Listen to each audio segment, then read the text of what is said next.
El hombre, a lo largo de la historia, ha demostrado en todas sus manifestaciones un extraordinario interés por la realidad que le circunda. La aparición del cinematógrafo venía a hacer posible una vieja ambición, apresar dicha realidad. Pero, ¿qué es el cinematógrafo? Bien, el cinematógrafo es un invento creado por Auguste y Louis Lumière el 13 de febrero de 1894 en Francia, el cual permite filtrar y proyectar películas de cine. La primera vez que se vio en función el cinematógrafo fue el 22 de marzo de 1894, con la salida de los obreros de la fábrica en Lyon. Pero no fue hasta el 28 de diciembre de 1895 que gracias al invento de los hermanos Lumière nace el séptimo arte, el cine. Gracias a este invento de los hermanos se pudo capturar la realidad, inclusive transformarla, siendo así una representación. La composición de los films es por imágenes, lo cual no es la realidad tal cual como aparece en la visión natural, sino una nueva visión de la realidad. La imagen cinematográfica pertenece a la historia de las imágenes que representan una imagen de la realidad. Desde la prehistoria, la conciencia humana ha hecho esfuerzos por ofrecerse a sí misma una imagen del mundo. Esta imagen debía ser, por lo tanto, de alguna manera viva. Debía ser estable para que fuera reconocible, pero también debía ser multiestable para que fuera dinámica.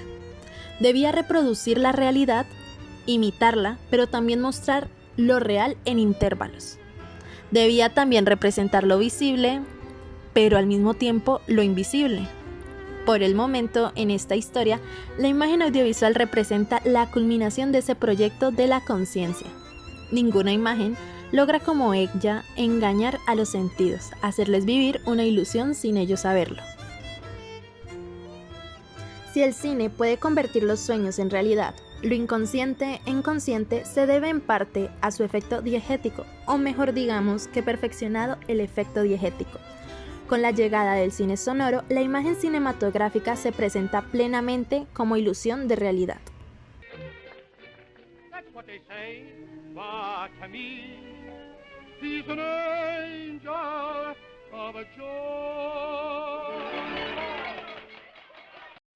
Es de suma importancia hablar de André Bazin, quien fue un influyente crítico de cine y teórico cinematográfico francés, quien apoyaba los films que mostraban lo que veía como realidad objetiva, siendo así que creía que las películas debían representar la visión personal del director.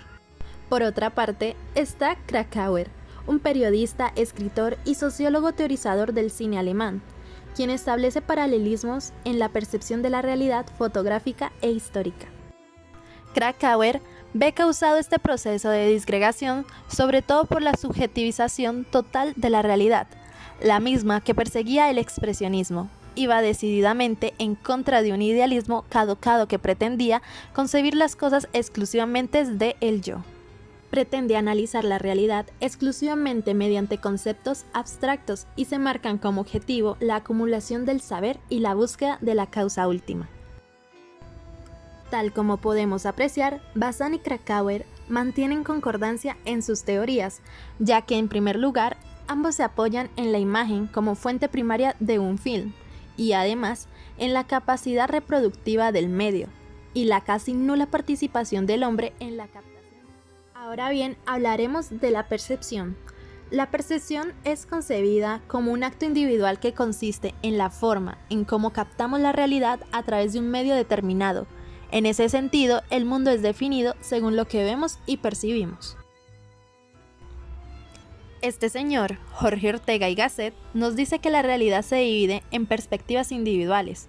En estas se presentan los siguientes elementos: sensibilidad, imaginación, inteligencia, deseo y valoración. Hablemos del umbral perceptual, que básicamente tiene que ver con el condicionamiento y límite de sensaciones en el proceso de percepción. Theodor Fechner nos dice que hay algo que se llama el umbral inicial. Este consiste en la intensidad mínima de un estímulo para que sea percibido. Según este principio, no podemos tener una visión total de la realidad a través de la realidad. Eso se debe a que los órganos sensibles, es decir, aquellos que usamos para percibir estímulos, tienen sus límites. solo vamos a ver una parte de la realidad. Y eso nos va a permitir reconocerla y formar imágenes mentales. Sí, pero no comprender la realidad en su totalidad. De alguna manera, es como si solo pudiéramos percibir la punta de un iceberg. Eso nos permite reconocer que sí, hay un iceberg que tiene ciertas cualidades, pero el resto del iceberg no lo vemos, así que no podemos conocer la realidad de este material. No de la manera absoluta, por lo menos. La realidad que percibimos es parcial, porque no es totalidad de la realidad, y también es polisémica, porque como está compuesta de perspectivas individuales, no es la misma para todas las personas.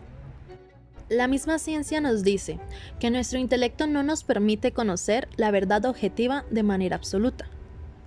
Henri Laborit, un científico francés, habla de una incapacidad de los sistemas de pensamiento humano para captar la totalidad de las relaciones de lo real. En palabras simples, nuestros cerebros son demasiado pequeños para la complejidad total de la realidad. No caben nuestros sistemas de pensamiento que usamos para entender el mundo. Es más, con decir que lo que llamamos realidad es un producto cultural que depende del observador.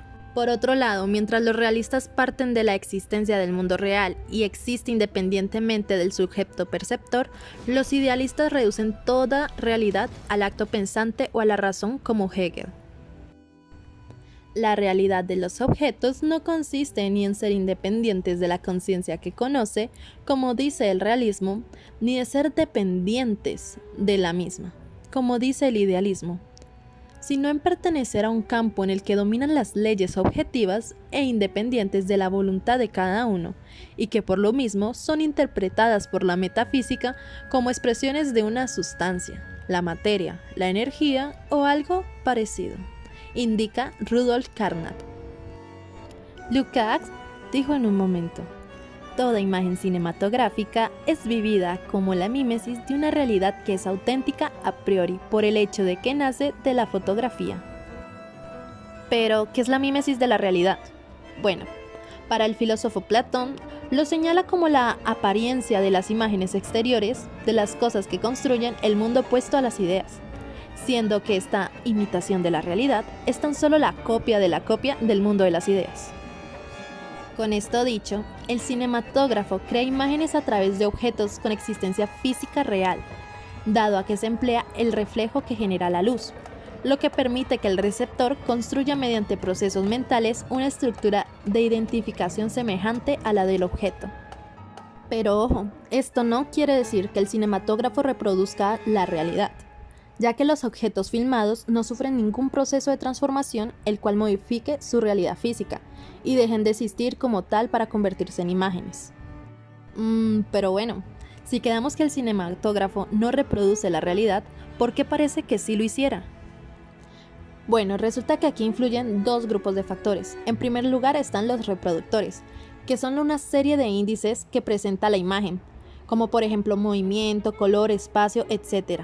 En segundo lugar están los factores psicológicos, que tienen que ver con la percepción del objeto y todos los procesos mentales que hacen para identificar los elementos de la imagen. Estos dos grupos de factores interactúan y se relacionan, haciendo que la imagen adquiera un aparente carácter de realidad. Ahora bien, para lograr esa apariencia de realidad, el espectador debe ayudar un poco, debe participar activamente como receptor, puesto que la imagen solo reproduce elementos estructurales básicos, y el receptor debe completar con algo llamado los rasgos complementarios. Los rasgos complementarios se dividen en primarios y secundarios. Los primarios son comunes a todas las imágenes y se producen culturalmente, es decir, debemos adquirir su código. Pues, ¿qué sucede?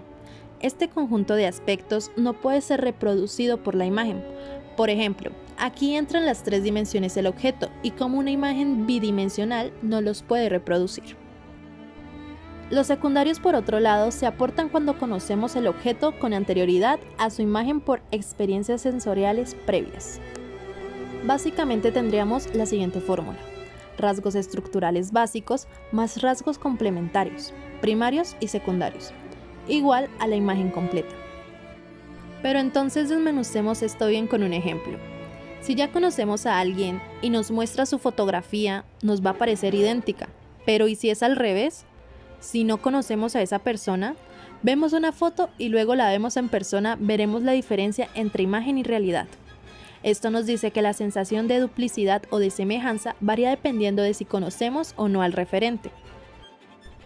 Es decir, hay una relación entre la estimulación de la memoria y la imagen fotográfica.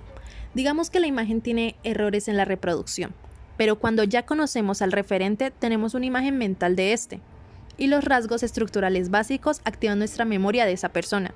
Entonces nuestro cerebro, de manera automática, realiza las correcciones apropiadamente, mostrándonos a la persona que conocemos de manera idéntica en la foto. Lo real se expresa por entero en la imagen. Me parece muy inexacto.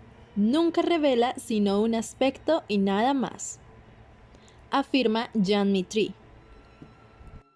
Por otra parte, mientras que la naturaleza de la realidad es continua, o lo que es lo mismo, infinitamente divisible, la del cinematógrafo es discontinua, por lo que no podemos nunca equiparar la imagen del cinematógrafo con la realidad. Sin embargo, como bien subraya Eigen, que las imágenes de la realidad pueden ser válidas aunque estén lejos de una semejanza realista. La percepción humana, es decir, la actuación de nuestros órganos perceptivos sobre los objetos, sobre la realidad, nos aporta mucha más información de la que nos puede dar la imagen. Jean Mitry elabora, apoyándose en dicha semejanza, su teoría de la analogía, la imagen como analogía de la realidad. En todo esto de la imagen del cinematógrafo, también se encuentra el escritor y filósofo Umberto Eco, quien rechaza la propuesta de los códigos de reconocimiento, ya que para él, nosotros percibimos la imagen. Para Eco, los códigos de reconocimiento eligen ciertos rasgos del objeto, como los más importantes que los caracterice para su fácil comprensión o rápida asimilación. Voy a dar el ejemplo de una manzana. Sabemos que tiene una forma casi redonda, que es roja y además es una fruta comestible. Son las tres primeras características que se nos viene a la cabeza al momento de asociar. Nosotros tenemos diferentes formas de cómo representar una manzana. Hay quienes piensan directamente en la manzana como fruta o un dibujo de una manzana. Hay diferentes formas de dibujarla, hay diferentes perspectivas. Y no siempre es una manzana roja. Probablemente estés pensando en una manzana verde. Son características que se nos vienen a la mente al nomás escuchar esta palabra. Aunque bueno, aceptar la tesis de Eco supone aceptar los procesos de identificación y reconocimiento de los objetos de la realidad, estando basados casi exclusivamente en datos de memoria y en un sistema de patrones de cooperación en el cual se fundamentaron los códigos.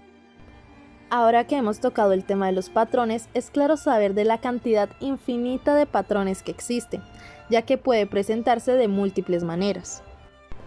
Por esa particular dificultad se ha abandonado dicha teoría, y es que en la actualidad encontramos nuevos caminos para explicar los procesos de reconocimiento. Con esto dicho, entra la afirmación de los psicólogos Lindsay y Norman: un sistema de patrones no puede reconocer nuevas versiones de formas para las que no tienen patrón. Los humanos pueden conseguirlo. En consecuencia, se necesita un sistema más poderoso y flexible para explicar las actitudes del reconocimiento humano de formas. Todo esto obliga a retomar la teoría de los códigos de reconocimiento y volver a revisar su validez. Después de todo esto, intentemos resumir. Primero, el cinematógrafo lo que hace es crear una imagen mental en la que se le da al receptor los rasgos necesarios para reconocer el objeto que la imagen está representando. En segundo lugar, la imagen que nos da el cinematógrafo es insuficiente y ambigua. Tercero, las características de la imagen del cinematógrafo son que es bidimensional, que tiene semejanza con los objetos que representa, y esta imagen debe crearse dentro de un marco, fijarse en un soporte material y proyectarse sobre una pantalla. Y a todas estas, la imagen del cinematógrafo, ¿qué es realmente? Bueno, es la base del hecho cinematográfico, es decir, es lo que concierne al registro y la reproducción de lo real por medio de imágenes animadas.